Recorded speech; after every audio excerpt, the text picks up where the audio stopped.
नमस्कार, welcome to my channel. मैं हूं मनीषा। दोस्तों, आज की वीडियो बहुत ही महत्वपूर्ण होने वाली है। आज हम बात करेंगे घर गृहस्थी पूजा पाठ से संबंधित बहुत सारी सूक्ष्म जानकारियां जो कि रोजमर्रा आपके बहुत काम आने वाली हैं और इन सभी बातों से आपके घर का वास्तु दोष भी दूर होगा, आपके घर में बरकत भी होगी, आपके घर में माता लक्ष्मी की कृपा भी आएगी। अगर आप इन छोटी छोटी बातों का ध्यान देते हैं तो आपको बहुत लाभ होने वाला है। इस तरह की वीडियो मैंने आपको पहले भी दी है, तो आप सभी ने उस वीडियो को बहुत सारा प्यार और आशीर्वाद दिया है, तो हमें पूरी उम्मीद है कि उन वीडियोस की तरह ये वीडियो भी आपके लिए काफी हेल्पफुल होगी और आप इसका पूरा लाभ उठाएंगे। तो चलिए देर ना करते अपने वीडियो की शुरुआत करते हैं। दोस्तों, यदि आप हमारे चैनल पर पहली बार आए हैं तो चैनल को सब्सक्राइब जरूर करें। सब्सक्राइब करने के लिए बेल आइकन को प्रेस करें, जिससे हमारे वीडियो की नोटिफिकेशन आपको सबसे पहले प्राप्त हो। दोस्तों, जन्माष्टमी का त्योहार आप सभी का कैसा रहा, आप हमें कमेंट करके जरूर बताइएगा। किन किन लोगों ने अपने घर कान्हा जी की बहुत अच्छे तरीके से पूजा करी, उन्हें झूला झूलाया, उन्हें भोग लगाया माखन मिश्री का। तो कान्हा जी के बारे में बहुत सारे आपके क्वेश्चन भी हैं, तो वो भी हम इस वीडियो में आपके साथ शामिल करेंगे। हमने कान्हा जी को कैसे झूला झुलाया था, कैसे हम उन्हें श्रृंगार किए थे, ये इस तरह से आप देख सकते हैं। मैंने आपके साथ वीडियो भी शेयर करी थी, यदि आपने अभी तक वो नहीं देखा है तो आप यहाँ पे देख सकते हैं। हमारे कान्हा जी छोटे से हैं, लड्डू गोपाल हैं और हम उनकी थोड़ी बहुत सेवा कर लेते हैं। तो पहला हमारा क्वेश्चन होगा कान्हा जी को ही लेकर, क्योंकि आप सभी के बहुत सारे क्वेश्चन आए थे कि हम कान्हा जी को घर कब लेकर आए, कान्हा जी को घर लाने के लिए शुभ मुहूर्त क्या होता है। तो दोस्तों, वैसे तो आप भगवान को कभी भी शुभ दिनों में ला सकते हैं, हमेशा भगवान शुभता ही देते हैं। लेकिन रही बात कान्हा जी को लाने के लिए, तो जन्माष्टमी का त्योहार सबसे प्रमुख माना जाता है। यदि आपने अभी तक नहीं लेकर आए हैं तो आप किसी भी महीने की एकादशी तिथि को पूर्णिमा तिथि पर भगवान जी को ला सकते हैं और उनका पूजन अर्चन शुरू कर सकते हैं। और एक बहुत अच्छा तिथि आ रहा है, भादो मास की शुक्ल पक्ष की अष्टमी तिथि। इस दिन भी कान्हा जी को आप ला सकते हैं। आप बताइए इस दिन क्या है? तो इस दिन है राधा रानी का जन्म दिवस। हाँ दोस्तों, जैसे कि भादो मास की कृष्ण जन्माष्टमी को भगवान श्री कृष्ण का जन्म हुआ था, उसी प्रकार से भादो मास के शुक्ल पक्ष की अष्टमी को राधा रानी का जन्म हुआ था। तो उस दिन भी आप कान्हा जी को यदि घर लाते हैं तो भगवान श्री कृष्ण और राधा रानी दोनों की कृपा आपको प्राप्त होगी और आप उन्हें लाएं, उनका सेवा अर्चना करें। सेवा करने के लिए भी कई लोगों का सवाल आया था कि क्या हम उन्हें दिन भर में 4 बारी भोग लगाएं, 4 बारी उनके स्नान कराएं, क्या करें, कैसे क्या। तो इसके बारे में मैंने आपको पहले से ही वीडियो दी है, आपने नहीं देखा है तो प्लीज आप उसे जरूर देखें। हम आपको थोड़ी सी जानकारी जरूर देना चाहेंगे। आपके पास जितना समय है, अगर आप वर्किंग वुमेन है, आप अपने घर पे कोई भी कार्य करती हैं, आपके पास इतना ज्यादा समय नहीं है, तो आप सिर्फ 2 समय ही भगवान का पूजन अर्चन करें, जैसे हम सभी भगवान का करते हैं। दोपहर के लिए यदि हो सके तो आप कुछ दूध माखन मिश्री भगवान को आप रख सकते हैं अपनी भावना से, ठीक है। बहुत ज्यादा परेशान ना हो, ईश्वर है, आपकी सभी चीजों को देखते हैं। हमारी सामाजिक, हमारी नैतिक, हमारी पारिवारिक जिम्मेदारियों के साथ में हम जितना भी भगवान की सेवा कर सके वह हमारे लिए अमूल्य होता है। तो बस आप इसी भावना के साथ में कान्हा जी को लाएं और उनकी सेवा करें। दूसरी घर गृहस्थी से संबंधित ही एक महत्वपूर्ण बात है कि क्या हमें रसोई घर में भोजन करना चाहिए या नहीं। बहुत सारे लोगों का सवाल था। दोस्तों, रसोई घर में बिल्कुल भोजन करना चाहिए। अभी आधुनिकता में हम लोग हर चीज में बहुत सारी चीजें बदल दिए हैं अपने अनुसार, अपनी सुविधा के अनुसार। पहले के समय में आपने देखा होगा कि हमारे घर के बड़े बुजुर्ग, हमारे घर के जितने भी सदस्य थे, वो रसोई घर में ही भोजन करते थे। रसोई घर में बैठकर भोजन करने से हमारे घर में सुख समृद्धि तो आती ही है, क्योंकि इससे हमारा राहु ग्रह बैलेंस होता है। राहु ग्रह एक ऐसा ग्रह है, यदि वो प्रसन्न है यानी कि आपके फेवर में है, तो आपको आसमान की ऊंचाइयों तक पहुंचा सकता है। तो इसीलिए आपको अपने पूरे परिवार के साथ प्रतिदिन रसोई घर में भोजन करना चाहिए। यदि ऐसी व्यवस्था नहीं है तो कम से कम एक दिन चुने जिस दिन आप पूरे परिवार समेत अपने रसोई घर में भोजन करें। रसोई घर को शुद्ध रखें, साफ रखें, ये एक अलग बात होती है। रसोई की किसी भी चीज को हमें जूठा नहीं करना चाहिए, लेकिन भोजन बैठ के जरूर करना चाहिए। तो ये आप सभी ने जाना। दूसरा महत्वपूर्ण सवाल था आप सभी के ही बहुत सारे कि भगवान को हमें पुष्प कैसे अर्पित करना चाहिए। पूजा पाठ से ही संबंधित जानकारी है। तो भगवान को पुष्प हम जब पूजा करते हैं तो उन्हें निवेदित करते हैं सभी चीजें, जैसे कि हम उन्हें जो है भोग अर्पित करते हैं, हम उन्हें चंदन लगाते हैं, हम उनके ऊपर माला पुष्प चढ़ाते हैं।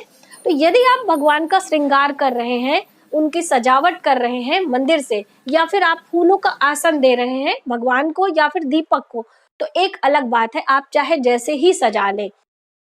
आप तोड़ भी सकते हैं पुष्पों को, और लेकिन पुष्पों को तोड़ने के लिए एक बात जो है हमारे सनातन धर्म में बताई गई है कि गेंदे के पुष्प ही तोड़कर हम सजा सकते हैं और उन्हें अलग अलग तरीके से इस्तेमाल कर सकते हैं, और भी किसी पुष्प को हमें तोड़ना हमारे लिए शुभ नहीं होता है।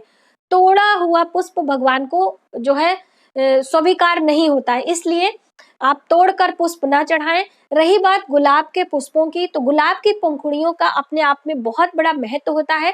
तो हम माता लक्ष्मी का अभिषेक शुभ तिथियों में गुलाब की पंखुड़ियों से कर सकते हैं, ये हमारे लिए शुभ होता है। इससे माता लक्ष्मी की प्रसन्नता हमें प्राप्त होती है।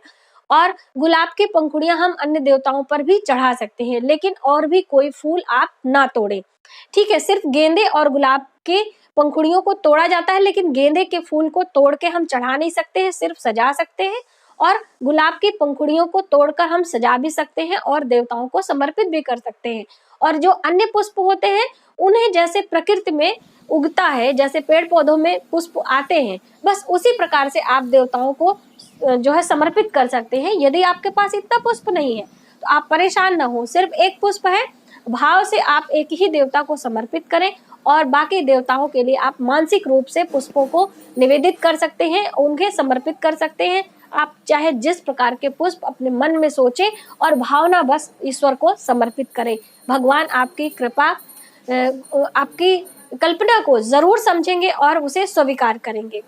पुष्पों से ही महत्वपूर्ण जानकारी एक और भी है, जैसे कि जब भी हम कभी मंदिर जाते हैं देवताओं का दर्शन करने के लिए, पूजन करने के लिए, तो जो वहाँ के पुजारी होते हैं ईश्वर के ऊपर चढ़े हुए माला पुष्प हमें कभी कभी हमारे गले में पहना देते हैं या हमारे बच्चों के गले में पहना देते हैं, हमें दे देते हैं, भावना बस, प्रेम बस।